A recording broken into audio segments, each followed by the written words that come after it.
Hey, everybody, welcome to Collaboration Week. We've got our connection activity for you today. K-Dub is going to lead us through some of the things that have worked great for him. We appreciate you joining. Now let's hear from K-Dub. Yeah, let's get it started.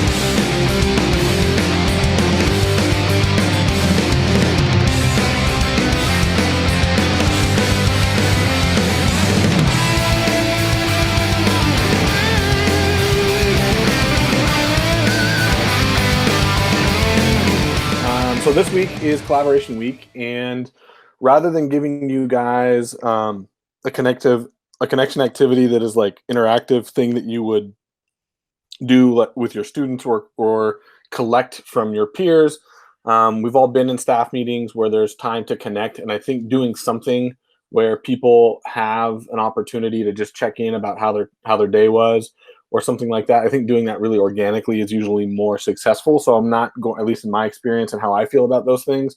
So I'm not going to give you like a, hey, here's a great icebreaker for a staff meeting thing. Plus, when you're in a PLC, you don't necessarily need an icebreaker. So instead, what I wanted to talk about were some things that have been foundational to successful PLCs that I have been a part of. And the first thing that I want to talk about is like the difference between like an agreement or a norm and a rule. This was something that came up in a new PLC that I actually just joined the other day for my school. And as we were talking about things, the person who was leading it had this really great way of phrasing about how rules are kind of restrictive and agreements and norms allow us to accept that we're going to make mistakes and just kind of are like reminders of what we're aiming for versus like things that we're not allowed to do and having that freedom. So I really liked that thought process. And so some of the agreements and norms that I've always tried to focus on is always providing a space to vent.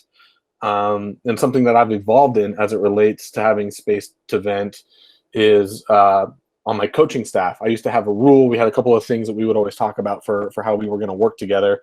And one of the agreements or rules that I had was that it was okay to whine as long as you offered a solution.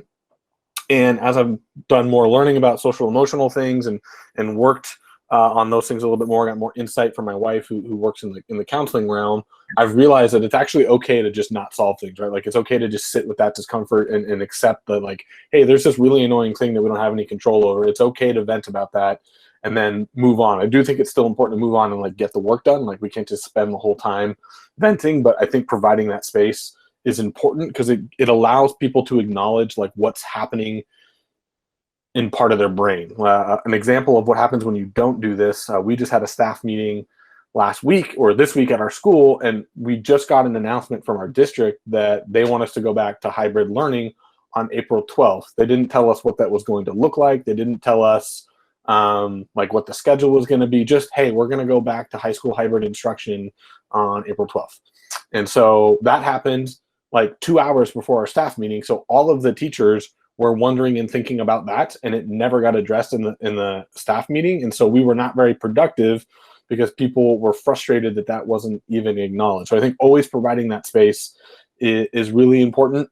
And then another thing that I have found really helps, whether it's a PLC moment or if you're in a position where you're helping lead a staff meeting, where you're kind of facilitating as a teacher leader in a like a professional development opportunity, is to acknowledge the expertise in the building or the room and to really make sure that you give credit to other people who have helped you along the way. I think that what that does is it kind of lowers the tension in the room and allows people to feel like it's okay to make mistakes and it's okay to chat and to understand that this isn't a top-down situation. This is just one person sharing something that's been successful for them. And in my experience, that has really lowered the resistance to change that you can sometimes experience when you're bringing something up with a group of teachers, because we all know that sometimes there's a little bit of that pushback of like, well, what I'm doing is working. Why are you telling me I need to do something different? And I think when you acknowledge that what you're doing works for you and why it works for you and or your students, but that things might be different from space to space, it really lowers that tension level and kind of reduces some of the walls that you might find. And then ultimately, I think with any PLC, the important thing is to stay productive. I don't think you necessarily need to have like a minute by minute agenda that works for some people. And if it works for you, that's great.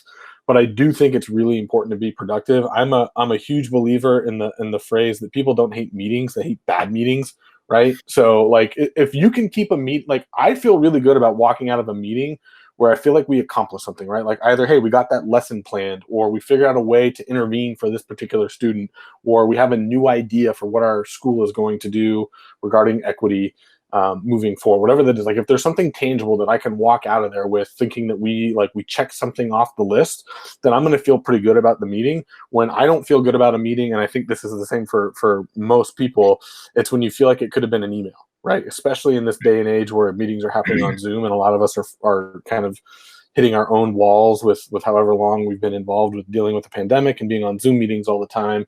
I think there is a barrier there. So again, if you can stay focused on being productive, then I think people will be less frustrated with the fact that there was a meeting. And Tim, I have a feeling, just based on your facial expression that you gave there, that you'll feel pretty similarly about that productivity component. 100%. Like I would argue to say there is very few things that annoy me more than sitting in an hour and a half meeting where we are spinning our wheels. There's no traction forwards. And yes, I 100% agree with you that like it's good to be able to have that space to have conversation and do a little event, especially like early in the planning. Like we actually just had a similar meeting to this when we're introducing two different math kind of, I guess, almost intervention type classes that are coming in. One that's to catch the freshmen that are like have massive gaps coming in. And so it's going to be like a pre-algebra, algebra double class period. Like it's going to be a lot of math. And so, you know, you've got people that are concerned that, oh, well, that's going to knock out their elective opportunities. And it's going to take away these, you know, certain, you know, extracurriculars and all the stuff, right? Yeah, absolutely.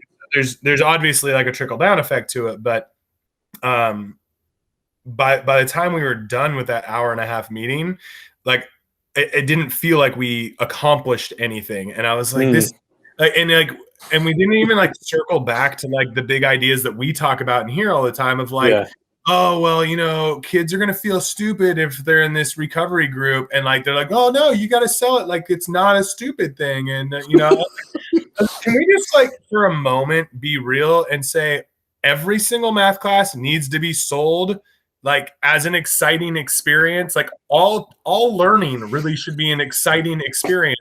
And like, absolutely. It's going to be a different type of math class where they're going to be excited to be there for 2 hours. They're not going to dread it. I'm like, if you have a 1 hour math class that they dread coming to, you need to change your teaching, you know? So I don't know. I just didn't feel like we were productive. And so I 100% agree that that's so irritating. Yeah, I think it's interesting that you bring up like that idea of like coming up with something new and some of the comments that you talked about. I think another thing that can be a source of frustration in a PLC is, and where I will sometimes just shut a conversation down and just kind of move on because I don't have an issue being gruff with people. I know I live in the Pacific Northwest, but I am not passive aggressive, or at least I'd like to think that I'm not.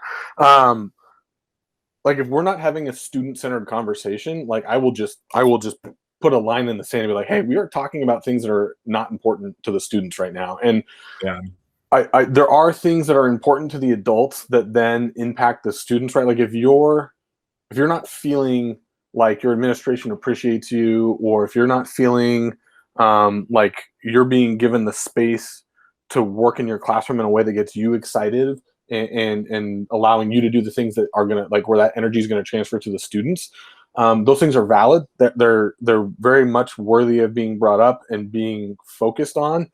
But ultimately, my belief is that as teachers, our job is to serve students within reasonable, parameters.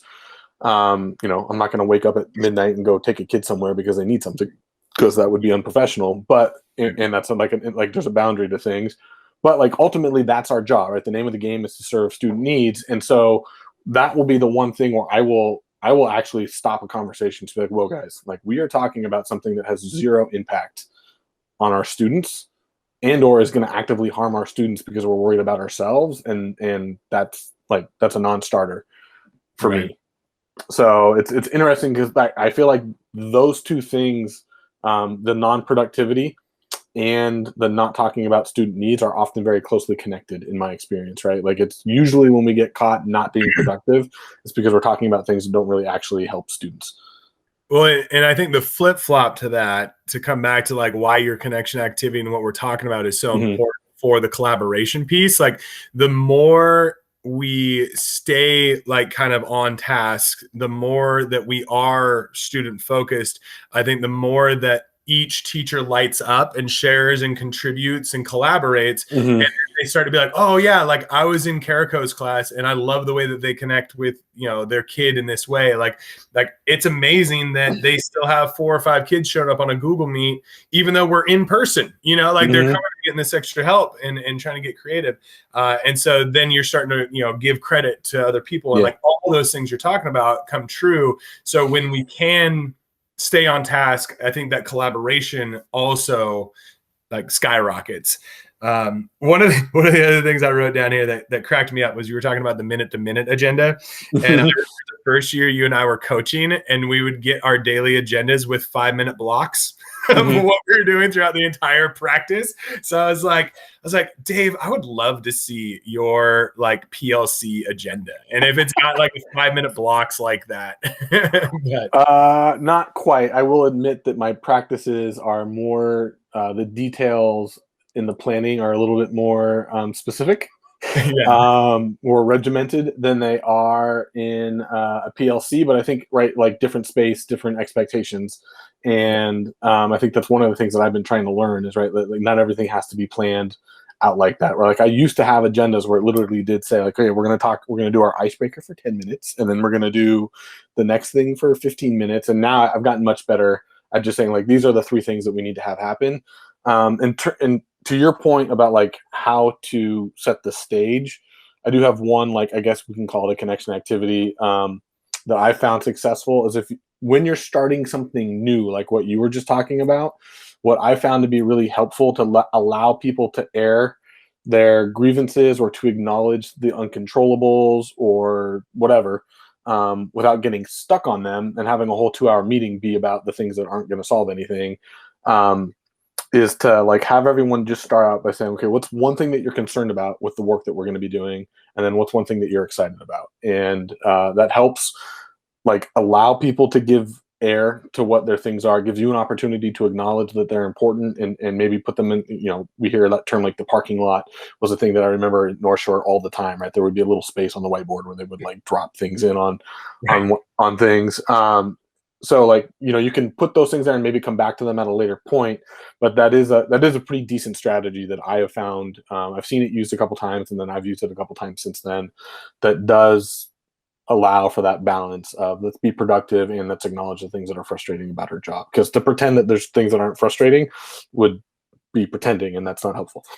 Right. And I think the more I've tried to learn about my own tendencies and my own behavioral patterns, the more that I recognize that like I'm very much there's a problem, let me solve it now. And I've also recognized and have learned like that's very much like a masculine energy thing, right? Like not a male female thing, right? But like a masculine energy thing is like I got to get stuff done. Like I'm here to problem solve. And then there's other times, and more feminine energy that's more like, no, like I've been absorbing, I've been soaking this in, and I just got to get it out. And I don't need a solution right now. I just got to get it out and just let it be there for a moment. And then, we'll eventually go and have deeper conversations to find solutions. But like my listening skills have improved a little bit. Just because marriage will do that for you. Yeah, I mean, I've definitely got a lot of room for growth still. Growth mindset. Sure. Not there yet. Absolutely. Yeah. But the fact that you're realizing that, I mean, so like speaking of like that same thought process, I think I've talked about Brene Brown, and I think you had mentioned that you've seen her videos as well. She uses this term, like rarely does the term but and yet like drive connection. Usually that drives disconnection. And so like that same idea is true when it comes to, and that's why I've really backed away from that idea of like, it's okay to whine as long as you offer a solution. I do think it's like, sometimes there's not a solution. Sometimes like that's not what somebody wants. And I do think that in our society, right, we do have some different norms around how to move forward with that. And what I'm finding with my students in particular, right, is that they want to challenge. Like, that's one thing I really appreciate about this generation. There's a lot of things that are hard, that are not necessarily their fault about working with this generation, but man, they are just unwilling to accept that, well, this is how things have always been done. Like, they'll just call BS on that immediately. Right. And so being able to just acknowledge, like, yeah, this thing happened, I'm angry about it, I'm frustrated by it, please don't try and solve it, just acknowledge that I'm going through this right now and be here to listen is really what I need from you right now. So that's a part of being a good leader or a good member of a PLC, is to allow people to have that space and kind of follow their lead on whether or not they're seeking a solution or whether they just need to vent. Right. I love that. And I've gotten better at just waiting, right? If they don't like start talking about solutions, I'm not going to bring them up. I'm just going to be like, hey man, I'm sorry you're dealing with that. That sounds terrible. If it seems appropriate to like share an experience that was similar to kind of like make that connection, I will. But oftentimes it's just like, hey, that sounds really rough. I'm sorry that you're going through that. And then kind of just pause and let them do the next thing. And a quick little add to that, because this is something that I've been practicing, is when I have that urge creeping up to just shout out a solution, I stop and I write it down, and then I look and I'm like, do they want the solution? No, I'm going to keep this one to myself. I'll maybe share it later privately in a subtle way, or I'll at least have gotten it out of my system. And I'm like, okay, I found a solution. I'm done. And it doesn't need to be shared. I've learned that I don't have to share it. I don't have to speak. I think that's a great place to end, right? Sometimes the best part of being in a PLC, or the best contribution that you can give to it in a PLC, is to give space to other people. Yes, I love it. Well, appreciate the connection activities and helping us all collaborate better as teachers. And we look forward to seeing everybody back here on Thursday for our big idea. Absolutely. Make it a great day.